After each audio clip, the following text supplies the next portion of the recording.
Some creatures are not saved by strength. They are saved by the one person kind enough to stop walking. The wolf should have been dead.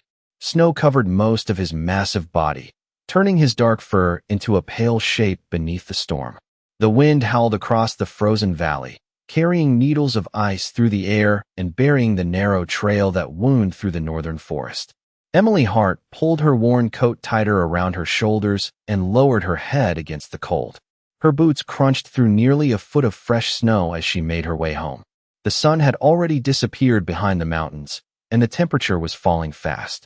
Another hour, and the forest would belong entirely to the night. Most people in Ashwood Village had left long before the storm grew this fierce. Emily should have done the same. But nobody noticed when an Omega walked alone. Nobody waited for her. Nobody worried whether she made it home safely. That was the way things had always been. At 22, Emily had become invisible to her pack. Too quiet. Too weak. Too ordinary. The words followed her everywhere. She could still hear them from earlier that afternoon. The laughter. The dismissive looks. The conversations that stopped the moment she entered a room.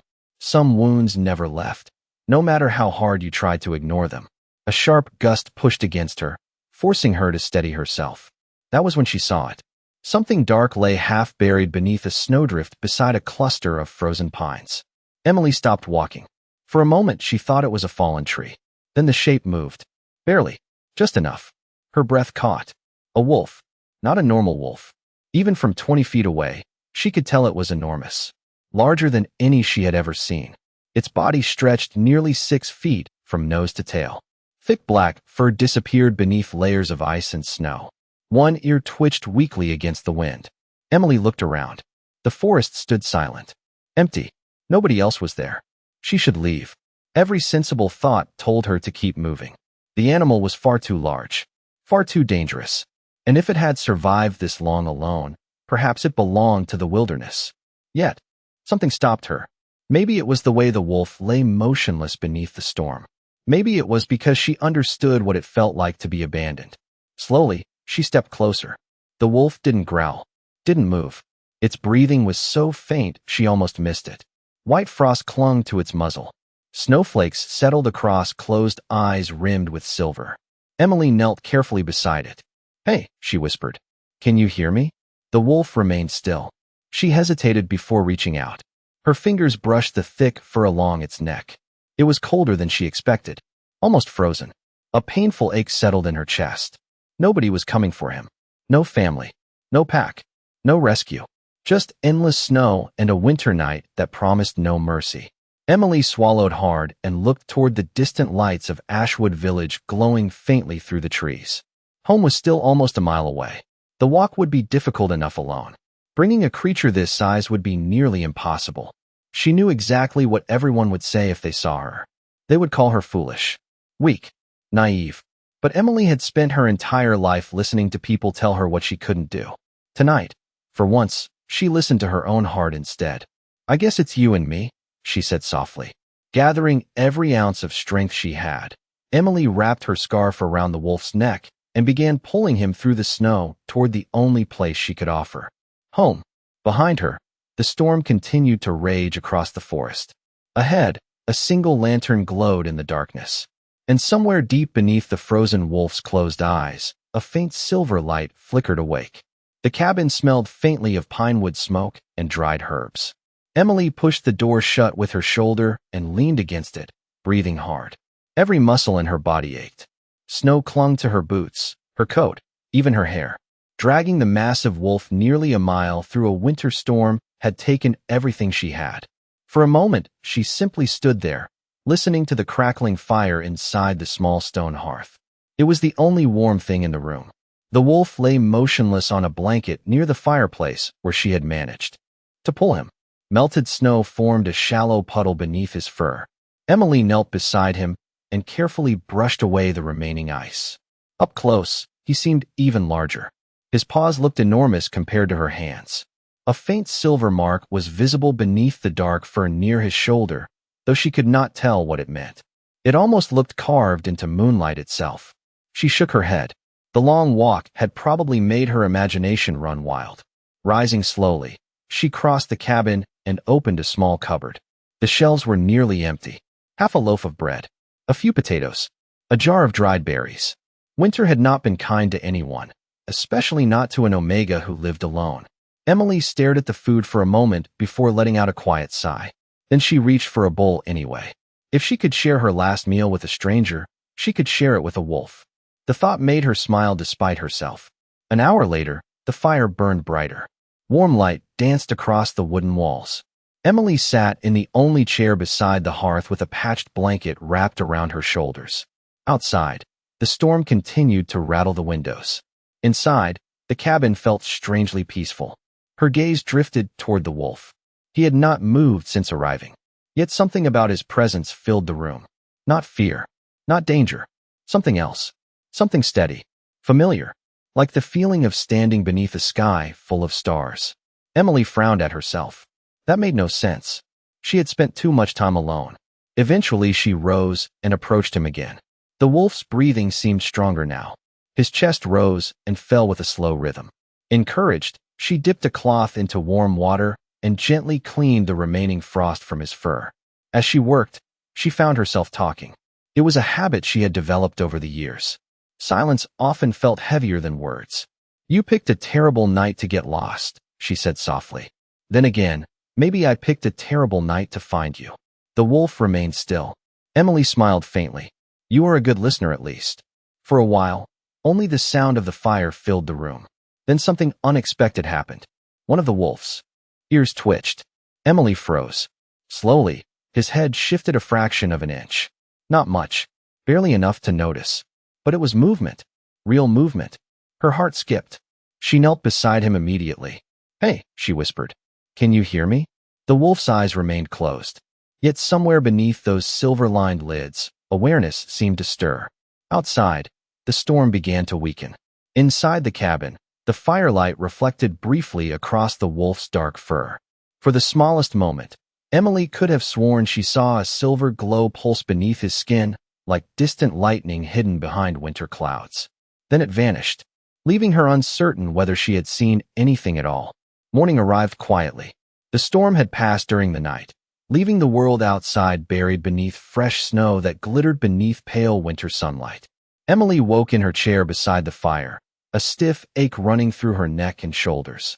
For a moment she forgot why she had slept there. Then her eyes found the massive shape resting on the blanket near the hearth. Relief warmed her chest. The wolf was still alive. More than alive. He looked stronger. The heavy rise and fall of his breathing no longer seemed strained. His dark fur had regained a healthy sheen beneath the firelight. Emily stood and stretched before crossing the room. "Good morning," she said softly. "You are still here." As if answering her, one silver-lined ear flicked. Emily stopped. The movement was small, but it was more than she had seen before. Slowly, she knelt beside him. "That is progress." A faint smile touched her lips. For reasons she could not explain, she was happy. The feeling surprised her. Most mornings began with loneliness. Most mornings began with silence, so deep it felt like another winter hanging inside the cabin.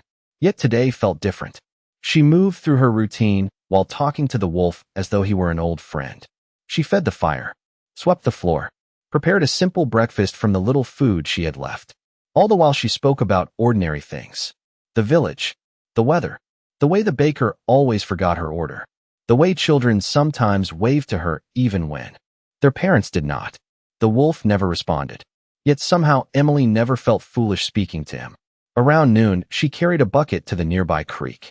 The walk took nearly 20 minutes through fresh snow. When she returned, her cheeks were pink from the cold. Opening the cabin door, she immediately sensed something different. The room felt watchful, quiet, alive. Her gaze snapped toward the hearth. The wolf was no longer lying exactly where she had left him. He had moved. Only a few inches, but enough to leave no doubt. Emily set down the bucket and stared. "You moved." The wolf's eyes remained closed. Even so, she knew she was right. A strange excitement bubbled inside her. She laughed softly. "I knew it." That evening, as darkness settled outside the windows, Emily sat cross-legged on the floor reading from an old book she had found years ago in a second-hand shop. She rarely read aloud. Tonight she did. The steady sound of her voice filled the room. Halfway through a chapter, she noticed something unusual. The wolf's breathing changed whenever she spoke. Slower, calmer, as though he were listening. Emily lowered the book. "You really are listening, are you not?" she whispered. The fire crackled softly. Then it happened. For the first time, the wolf opened his eyes. Silver, bright silver, not the gray of winter skies or frozen rivers. Something far more striking. Something that seemed to carry light within it. Emily forgot how to breathe. The wolf held her gaze. Not like an animal. Not like anything she had ever seen before. There was awareness there. Intelligence. Recognition. The moment lasted only seconds. Then his eyes slowly closed once more. Yet Emily remained frozen beside the fire. Her heartbeat echoed loudly in her ears. Because for one impossible instant, she could have sworn the wolf had looked at her as though he already knew exactly who she was. Emily had been caring for the wolf for 2 full days now. Each morning, she awoke to find him shifting slightly, showing signs that he was stronger than the night before. He followed her movements around the cabin with a quiet attentiveness, his breathing calm, measured, and somehow reassuring. By the third morning, Emily noticed a subtle change. The wolf would lift his head whenever she spoke, his ears twitching as if he understood every word, every tone, every pause. She caught herself laughing quietly at something she said about the crooked path to the village and felt a flicker of companionship that had been absent from her life for years. Outside, the snow had softened under the weak morning sun, creating a gentle sheen across the forest floor. Emily carried a small bucket of water back into the cabin, her fingers still cold despite the warmth of the fire. The wolf moved to follow her, stopping just short of the doorway, his eyes tracking her with unblinking intensity. Emily poured the water into a bowl and set it near him. He sniffed at it delicately, then lowered his massive head to lap it carefully. Emily knelt beside him, running her gloved hand along his neck. "You are learning trust," she whispered. The wolf's fur had regained a sleek black luster, with faint silver streaks catching the light like hidden rivers of moonlight. His presence had begun to feel less alien, more protective, as though he was not merely a creature of the forest, but something waiting for her understanding. She could not explain why, but every glance from him brought an unexpected warmth. The cabin, small as it was, felt more alive. Shadows cast by the flickering fire danced across the wooden walls, and Emily felt a sense of quiet assurance she had not known in years. As the day passed, she continued her work, preparing simple meals and tidying the small space, while speaking to the wolf softly about ordinary things, her chores, the village, the rare animals she sometimes saw on her walks. Each word seemed to reach him, and occasionally, he would tilt his head, a small but deliberate gesture that made Emily feel that he was listening, absorbing, and learning. By evening, she had moved a small blanket closer to the fire for him, arranging it carefully so he could rest comfortably. As she watched him settle, Emily noticed a slight shimmer beneath his eyes when the firelight caught them just right. Her heart skipped a beat. It was subtle, almost unnoticeable, yet undeniably there, a trace of something extraordinary. Emily stepped back, breathing slowly, feeling the quiet anticipation that hung in the cabin like the soft, lingering smoke from the hearth. For the first time since finding the wolf, she felt that she was not alone. Somewhere in the depth of those silver-lined eyes, there was a connection forming, an unspoken understanding, and Emily sensed that she had become more than a caretaker. She had become a companion, and perhaps, she realized with a mixture of awe and uncertainty, she had also become the one who could awaken what had been hidden within him all along. The next morning began with an uneasy stillness. Emily noticed it the moment she stepped outside. The forest felt different. The usual songs of winter birds were absent. Even the wind seemed to move more carefully through the trees. A faint feeling settled in her chest, difficult to explain and impossible to ignore. She gathered firewood quickly and returned to the cabin. The moment she stepped inside, the wolf was already standing. Emily froze. Until now, he had spent most of his time resting near the hearth. Today he stood tall and alert, his silver eyes fixed on the window. Every muscle in his powerful frame seemed focused on something far beyond the cabin walls. "What is it?" Emily asked softly. The wolf did not look at her. His ears remained forward, listening, watching, waiting.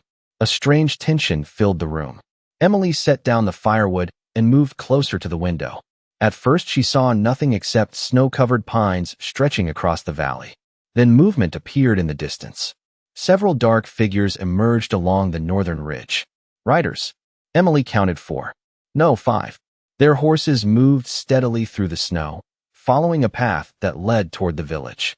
Her stomach tightened. Visitors were rare this time of year. She watched as the riders disappeared behind the trees. Maybe merchants, she whispered, though she did not believe it herself. The wolf finally turned toward her. His expression remained unreadable, yet something in his gaze made her feel as though he understood far more than any ordinary animal should. Throughout the afternoon, the feeling of being watched refused to leave.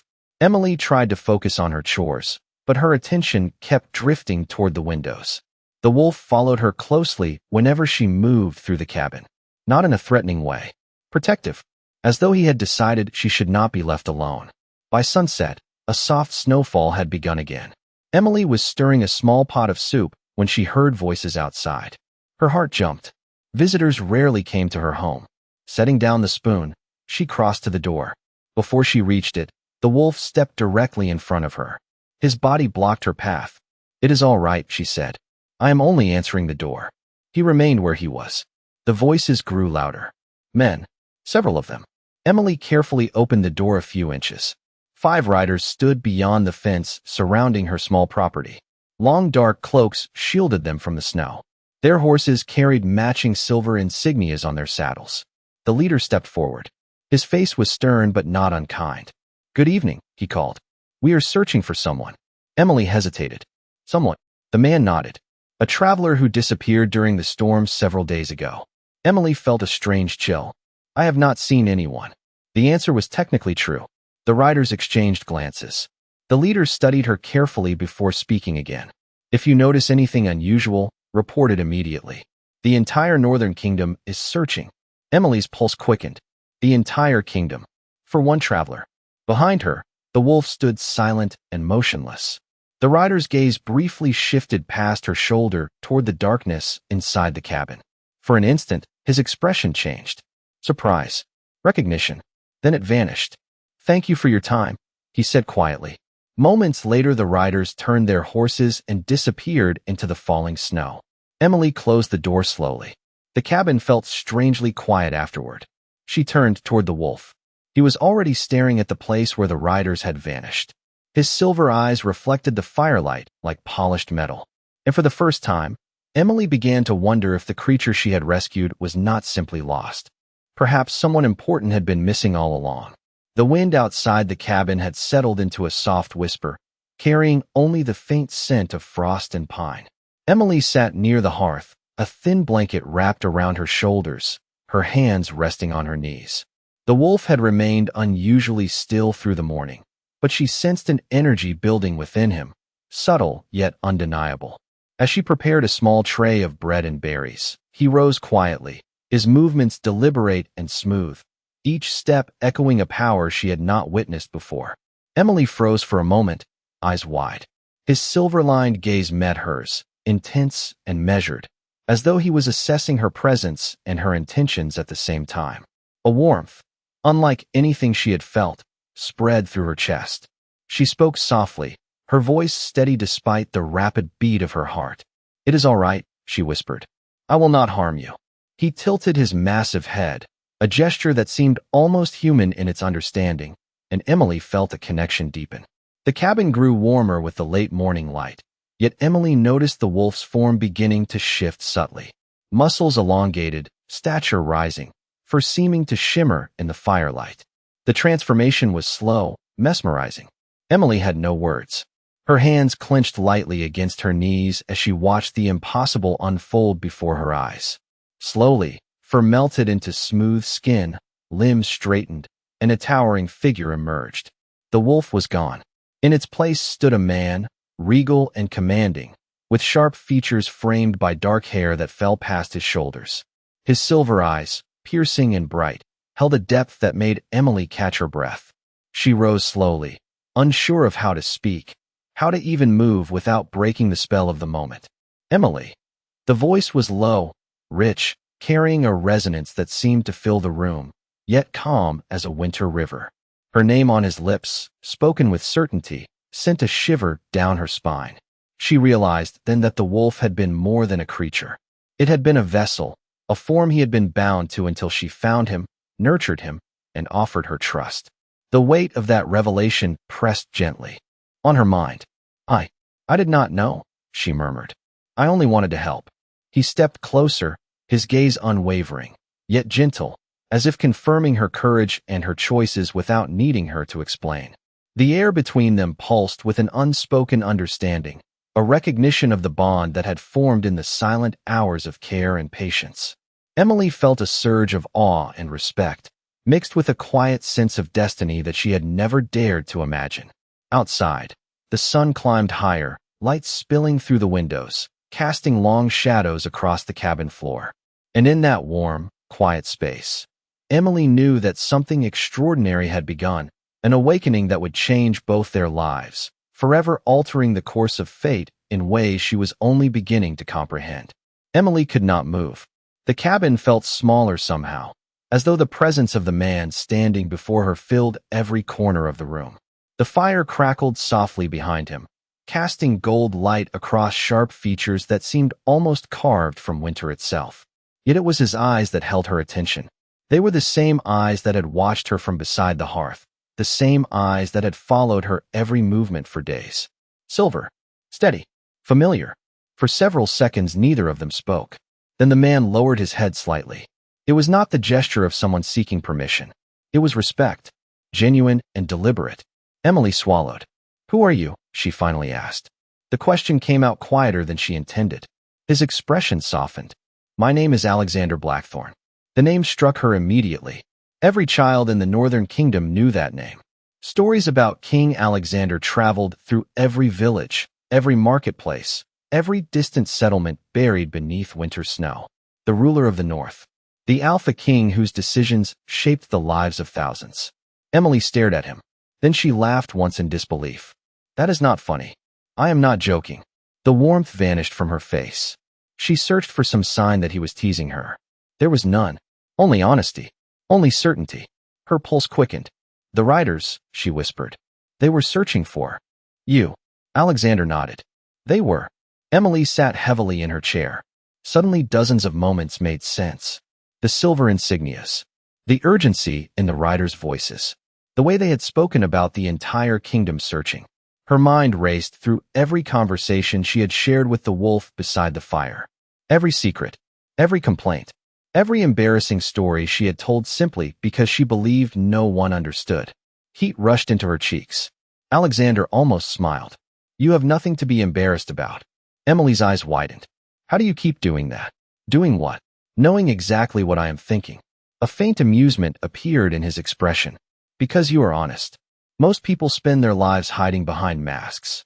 You do not." The room grew quiet again. Outside, snow drifted gently past the windows. Emily stared into the fire. "If you are truly the king, why were you alone in the forest?" For the first time, a shadow crossed Alexander's face. "Someone I trusted betrayed me." His voice remained calm, but Emily sensed the weight beneath the words. "I escaped before my enemies could complete their plans. The storm came sooner than expected. Without my wolf form, I would not have survived." Emily lowered her gaze. "And I found you. You saved me." The simple certainty in his voice made her chest tighten. No one had ever said words like that to her before. No one had ever looked at her as though she mattered. Alexander stepped closer to the fire. "Do you know what every person I have met since becoming king wanted from me?" Emily shook her head. "Power, favor, wealth, influence." His silver eyes found hers again. "You wanted none of those things. You saw a dying creature in the snow and helped because it was the right thing to do." Emily looked away, suddenly overwhelmed. Anyone would have done that. "No," Alexander said softly. "They would not." Silence settled between them, comfortable this time. Outside, the afternoon light began to fade across the frozen valley. Inside the cabin, Emily felt the world quietly shifting beneath her feet. The lonely Omega no one noticed was sitting beside the ruler of the Northern Kingdom. And for reasons she could not yet understand, Alexander Blackthorne looked at her as though meeting her had changed something important in his life. 3 days later, The quiet life Emily had always known disappeared behind her. The journey north felt unreal. Snow-covered forests gave way to wide roads lined with stone markers bearing the royal crest. Villages appeared and vanished beyond the carriage windows. Everywhere they traveled, people stopped what they were doing when Alexander passed. Some bowed. Some simply stared. Emily found herself shrinking deeper into her seat each time. She still could not fully accept that the man sitting across from her was the ruler of the Northern Kingdom. Alexander, however, seemed unchanged. He spoke to her the same way he had beside the fireplace. Calm, respectful, genuine. Yet the closer they came to the capital, the more uneasy Emily became. By sunset on the fourth day, the royal city rose before them. Towers of white stone reached into the winter sky. Thousands of lights glowed across the hillsides. The palace itself stood at the center like something from a storybook, its silver rooftops shining beneath the moon. Emily's breath caught. She had never imagined a place so beautiful. The moment they entered the palace gates, everything changed. Servants lined the entrance hall. Guards stood at attention. Noble families filled the marble corridors. Every eye turned toward Alexander. Then every eye turned toward Emily. The warmth she had felt during the journey vanished instantly. Whispers followed her through every hallway. Curious looks, confused looks, judgmental looks. She kept her gaze lowered as attendants guided her toward a guest suite larger than her entire cabin. The next morning brought little relief. Word had already spread throughout the palace. The mysterious woman who arrived beside the king had become the subject of endless speculation. During breakfast, Emily noticed conversations stopping whenever she entered a room. During lunch, several noble women openly stared. By evening, she heard the whispers clearly. A village omega. A commoner. How embarrassing. Surely she cannot be important. Emily pretended not to hear. She had spent years ignoring cruel comments. Yet somehow these words hurt more. Perhaps because for the first time in her life, she had hoped she belonged somewhere. 2 days later, Alexander invited her to attend a royal gathering. Emily almost refused. The thought of standing before hundreds of nobles made her stomach twist with anxiety. But Alexander simply offered his hand. You do not have to face anyone alone. His word stayed with her. That evening, the grand ballroom glittered with crystal chandeliers and silver decorations. Music drifted through the air. Nobles filled the room in elegant gowns and formal coats. Emily felt painfully out of place. Conversation slowed as she entered beside Alexander. The whispers returned immediately. Then one voice rose above the others. Interesting choice. A noble woman stepped forward wearing an expensive silver gown. Her smile never reached her eyes. The kingdom expected many things from its king. I do not believe anyone expected this. Several people laughed quietly. Emily felt heat rush into her cheeks. The old instinct to disappear returned. To step back. To remain unseen. Before she could retreat, Alexander moved. The room fell silent. His silver eyes swept across the crowd. Calm, controlled, unshakable. The kingdom expected loyalty, he said. It expected courage. It expected character. His gaze settled briefly on Emily. I found all three. No one spoke. No one laughed. The silence that followed seemed to stretch across the entire ballroom. For the first time since arriving at the palace, Emily lifted her head. And for the first time, she realized the most powerful man in the Northern Kingdom was standing beside her, not because he had to, but because he had chosen to. The following morning, sunlight poured through the high windows of the palace, casting long, warm beams across the grand hall. Emily stood beside Alexander as the doors opened to receive the citizens who had come to witness the first council meeting with a new hand by the king's side. The chatter of voices fell into an expectant hush when they entered. People paused, noticing Emily not merely as a companion, but as someone chosen, recognized, and valued. Her chest tightened, a mixture of nervousness and quiet pride. She had never imagined walking into such a hall without fear of dismissal or ridicule. Alexander's hand brushed against hers briefly, a silent reassurance that together they were steady, unshaken by the eyes or whispers surrounding them. Throughout the meeting, nobles and advisors addressed the king, but their glances returned frequently to Emily. Curiosity mingled with tentative respect. She realized that her actions, her courage in the forest, had established a bond more powerful than any social status. more enduring than any lineage. When the council adjourned, Alexander guided her to the balcony overlooking the snow-dusted courtyard. The city stretched below, a mosaic of rooftops and chimneys, the distant mountains rising like sentinels against the pale sky. He turned to her, expression softening. The kingdom may have thought they knew the story, he said quietly, that a simple wolf, alone in the snow, was found by chance. Emily tilted her head, her breath caught. And it is not chance. Not in the least, he replied. You saved me when I was in a form no one could have recognized. You did not hesitate. You saw only what needed to be done. Emily felt a light warmth, a calm certainty, fill her entirely. Outside, the wind carried the first hints of spring through the city, brushing against the stone walls like a gentle promise. Alexander's gaze held her steadily. You are no longer the Omega they overlooked. You are the one who chose to act when others would not. You have become something more. Someone who changes the course of everything. Emily's throat tightened. She felt the magnitude of his words, the silent acknowledgement of her courage, and the bond that had grown quietly, steadily, from snow and firelight, to trust and understanding, to an unspoken destiny. Around them, the palace stirred with life, courtiers moving to their duties, the murmur of voices a gentle reminder that the world continued beyond this balcony. Yet for Emily, nothing beyond this moment mattered. She had been seen. She had been recognized. And the man who had been lost, the Alpha King of the Northern Kingdom, had entrusted her with the first step of a shared future. Together, they turned back toward the hall, walking side by side, shoulders brushing, each step carrying the unspoken promise that the kingdom's story had changed forever. Emily Hart, once overlooked and dismissed, had become the heart of a new beginning, and Alexander Blackthorne, ruler and alpha, had found the companion he had never known he needed, the bond forged in the quiet courage of one snowy night, now blazing brightly in the dawn of everything yet to come.